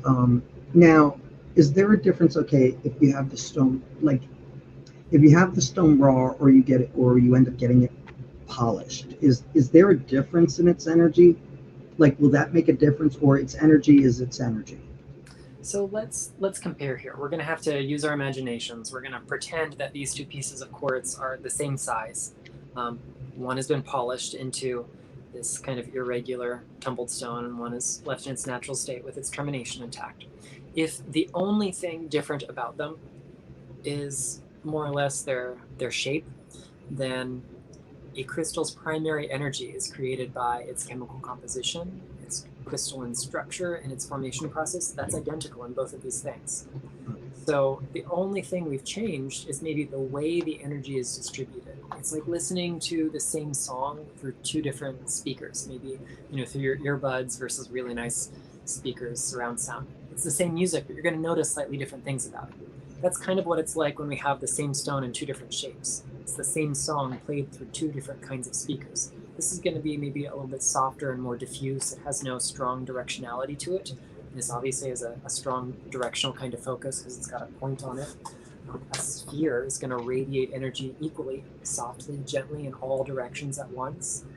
In other shapes might also, we'll say, add a layer of symbolism to them, something shaped into a heart. A heart doesn't have a particular electromagnetic association or crystallographic pattern to it, but culturally, psychologically, it means something to us. So we add that layer of symbolism to the work that we do. And all of those things matter at the end of the day. So they matter much less than the stone. But if you're called to work with a rough stone, work with a rough stone. If you're called to work with a tumbled stone, go for that. If you really want the pristine museum quality, perfect hexagonal crystal of aquamarine, but it's not in your budget, and all you can afford is a tumbled stone, go for the tumbled stone. The fundamental qualities are there regardless. Okay. Yeah. I want to ask you, Nicholas, now you have several other books, right? Why don't you tell us about how this book feeds into the rest of your work, into your other works? Thank you for asking. I think it's kind of funny in a way that I waited for my 6th book to write a truly beginner's book on crystals. Although it's so much more than just a book for beginners, because it really takes you deep if you're willing to put in the work. I think of it as kind of the culmination of my life's work to date with the mineral kingdom, of uniting the spirituality and the science of stones. And it's certainly my most comprehensive of any of my works, with 200 crystals in it. 201 if you're looking hard enough. One of the early chapters has an extra crystal in it. You just got to hunt for it.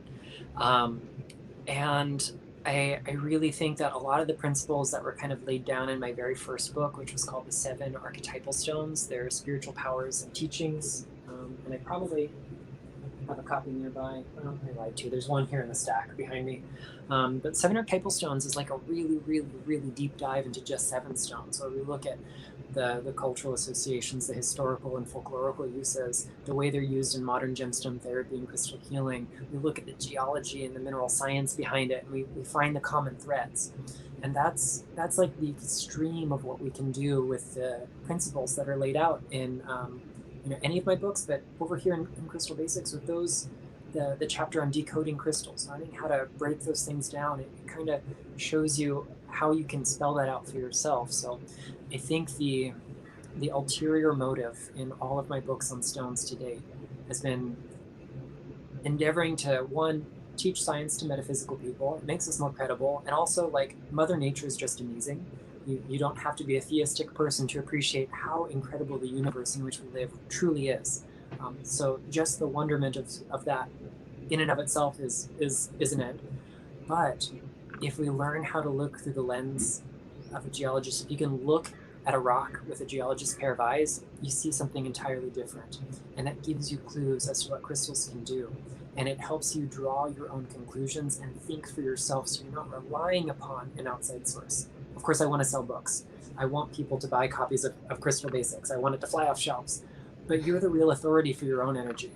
This is my approach to crystals. It's the culmination of a heck of a lot of work, but it's certainly not the only way to do it. And there are lots of other tools and techniques that you'll find in my other books, not just this one, but that exist on lots of other places. I have like an obsession with crystal books over behind me, these bookshelves. I've got 450 books just on rocks. So it's truly my life's work. And I think what you'll find in Crystal Basics is that it's kind of like the place where I collated all that stuff between two covers. And hopefully one day there'll be a couple of sequels to it too. If this is, the first degree of teachings, then I want to do something that goes a little bit deeper and introduces new stones, and then something that's far more advanced and introduces even more stones. So we'll see if that ever happens. I'm sure you had an intention for this book. What do you hope readers get out of it, the people that do buy your book? I really want them to feel empowered to make change happen in their lives. If crystals are the tool for that, the avenue for that, great. I mean, I'm imagining if you're buying a book on rocks, if you're reading a book on rocks, then that's probably an interest you have. But being able to unite those parallel worlds of science and spirituality, the reason we might do that is to have measurable, tangible, real change happen. So I'm really hoping that that's what people will get out of not just this, but any of my works. That's fantastic. We have one last question from our viewer, Eve. She says, or they say, now I'm going to be calling you they now, Eve. I usually avoid dyed stones, but I'm wondering how much does dyeing affect their energy? You said color only is like maybe 2%, I think it was. It's not a large percent. Yeah, so the color of a material accounts for a small amount of its entire electromagnetic makeup. But stones that have been altered can be, we'll say, rendered less than therapeutic. So dyeing can range from something like black onyx can have its color made much more even by being heated with sugar. So the sugar becomes just burnt carbon, and that kind of stains the light colored patches in the onyx and makes it an even color. It's a practice that goes back to the ancient Greeks. Something that's been very gently treated like that is going to feel very similar to a natural stone. But then when we start looking at more synthetic kinds of dyes and other enhancements that are given to stones, they don't always, we'll say, feel as alive as their natural counterparts. And for the most part, I don't use a lot of treated or enhanced stones in my work. There are a couple exceptions. Heat treating is a very gentle process. Certain kinds of dyeing, like a lot of carnelian, is heated and dyed at the same time. They use iron oxide, like crushed iron, like powder, like ferrite and hematite can be crumbled up and put in a kiln with them, and it evens out their color and intensifies it. Other things like irradiation can render something really totally non-therapeutic. A lot of stones can be filled with, stabilizers, whether that is epoxy or plastic or resin or other polymers that make them more stable and better suited to everyday use as a gemstone, because it's not going to break on you, can make them feel a little vibrationally dead. So in my practice, I generally avoid most treated stones. If I can get access to the natural counterpart, even if it's lower quality, that's what I'm going to do. But ultimately, it's up for you to decide whether you're going to use dyed stones or not. Can you tell by looking at it? It depends on the stone. So in Crystal Basics, I've got a section in chapter 4 that talks about all of those different treatments, what it means to be treated, stabilized, irradiated, and so on and so forth. And it'll give you a handful of clues on whether or not those things can affect it.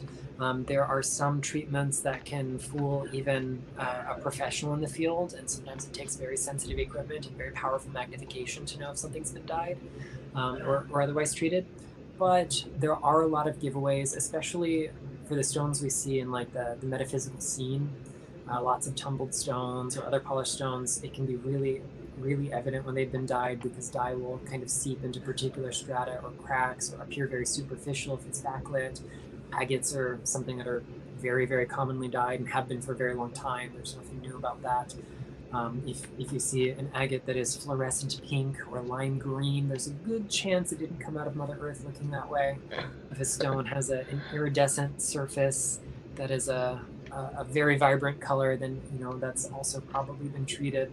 So those are the kinds of things we might look for. But every heat treatment is different tells, and different minerals have different parameters as far as whether or not it even can be treated. So experience is really the answer here. I've said it a bunch. The best geologist is the one who's seen the most rocks. So if you really want to know, just go play with rocks. Visit your local store if you can. Go out in nature and get to know rocks. Pick up a field guide to the rocks in your state or your region, and go look for them and see if you can look through the eyes of someone who's doing more than just what is the shape and color. Look at the texture. Feel the density of it. Look for all of those other little signs that can give us clues as to what a crystal is and even what it might do for us.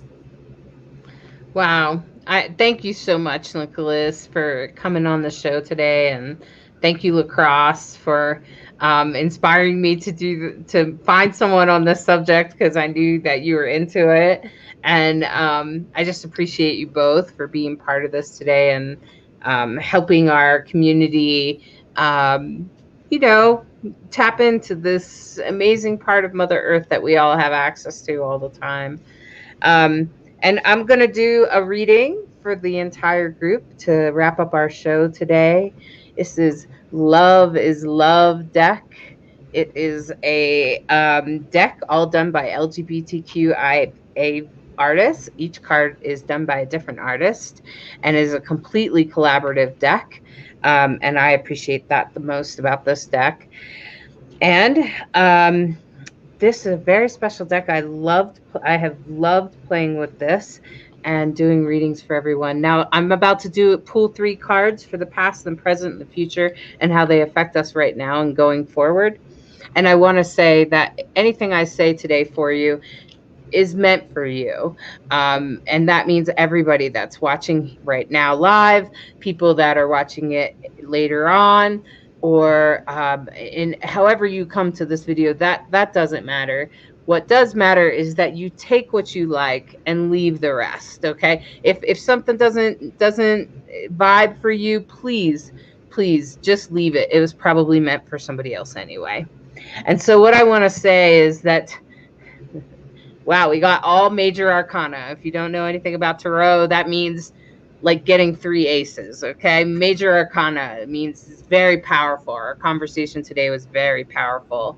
And the first card that we have is Justice. And so this card is reminding us of the balance of life and what we've learned in the last couple of years, and even in the last week or so. How has justice showed up for you? How has the balance showed up for you? And that's what this card is all about. It's about the balance, and the balance of life and spirituality, our health, video games and crystals and meditation. What do those balances look like for you? You know what your balance is, and that's what this card is about. It's meant to remind you of the balance. Remember, there's a balance. And right now, as we're here right now, this is like my favorite card. This is the Sun. And this is all about the light and the diversity of our world and the beauty of it and the beauty of summer, which is where we are right now. We are in the middle of summer, and the beauty of summer, however that shows up for you, whether it shows up because you went to, a Pride every weekend in June, or if you are part of the drag community and you got to be in a show, or if you spent some time seeing some friends you haven't seen in a while, especially this year. I think a lot of people are finally able to at least get out a little bit and connect with the earth. I've been able to travel a little bit, and it was amazing to see beautiful colored flowers grow out of the stones.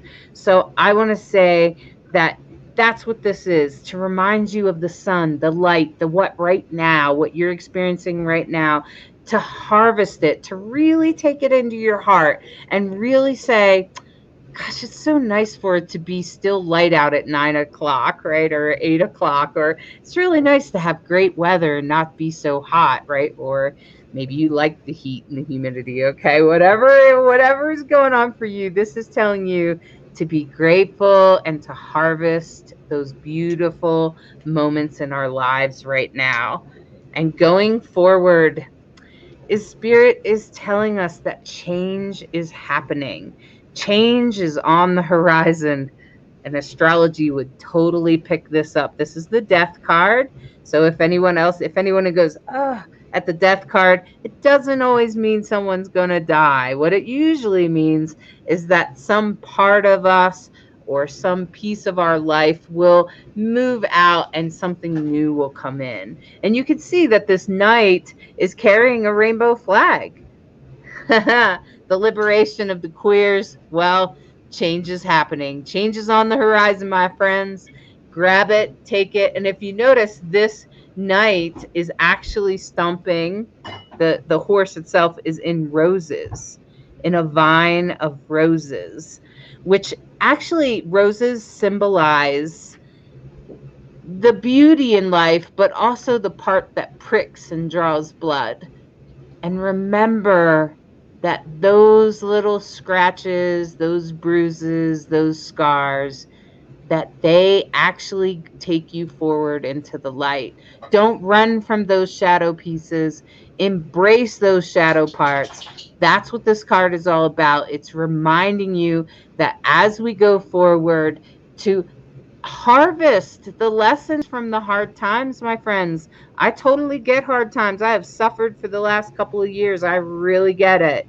And I can take what I learned in those moments about acceptance and about health and about everything I've harvested in the last couple of years from these lessons and take it forward and fly your flag, my friends, fly your flag. So remember the moments that balance. Remember what balance felt like. Spirit wants you to remember what that feels like, because when you're going forward right now, everything is great and wonderful. Many of us are celebrating the summer and enjoying the sun and the diversity of our worlds and the spreading of our wings. And to take the hard parts, take them forward with us. Take them forward with you, my friends, because those will tread the path for your light tomorrow. So that's what this is all about. It's about change. So astrology would totally agree with you. In fact, every astrologer said, yeah, 2020 was hard, but wait till you see 2021. And they said, change is the theme of 2021, and Uranus is making sure that happens. So I'm just going to say that as we step forward into our tomorrow, I want to thank each one of you. I want to thank you, Nicholas, for coming today and talking about your wonderful book. I really do appreciate it. You guys, if you look at the little banner going across, if you want to jot down Nicholas's website, and you can, of course, order his book, I'm sure, on his website. You can order the book on his website, and you can catch up with him. His Facebook was well filled out, and so you won't have any problems there either. And my buddy Lacrosse here, thank you so much for bringing your dream interpretation and bringing your delightful perspective. I appreciate it. I think you're an awesome dude. I think you're a great person. Same. You always blow my mind each show I come to. It's like I wasn't ready for all this. This was a lot of amazing information. Thank you, Nicholas. It was just amazing. Thank you so much. Thank you too. Well, that's what it's all about. It's all about showing up for each other, and however that turns out for all of us. And check out Nicholas's book. Support your the people from Rainbow Soul. We appreciate that. If you want to check out his book, and you can also check out my book, Divine Androgen. You can find it on my website at divineandrogen.com. And thank you. Thank you. Thank you. Thank you, everyone. Thank you. Good night. Bye.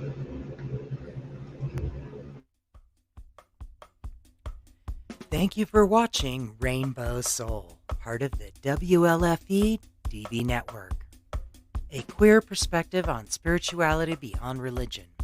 We appreciate you sharing the show on your timeline, follow us on social media of your choice, and join our Facebook group, Rainbow Soul.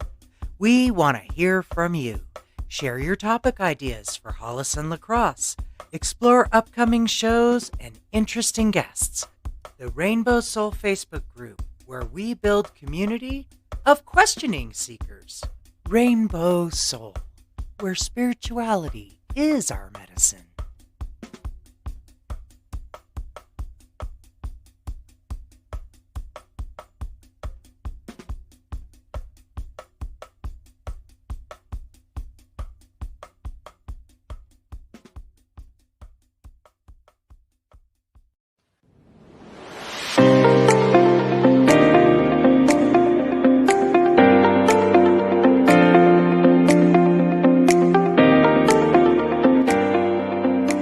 Tune in to Kaleidoscope Eyes with your host, Transman Lacrosse Ortiz.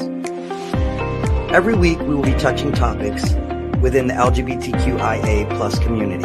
We will also be having interviews with individuals within the community and allies. Journey with us as we share in their struggles and triumphs every Thursday at 7 p.m. Eastern.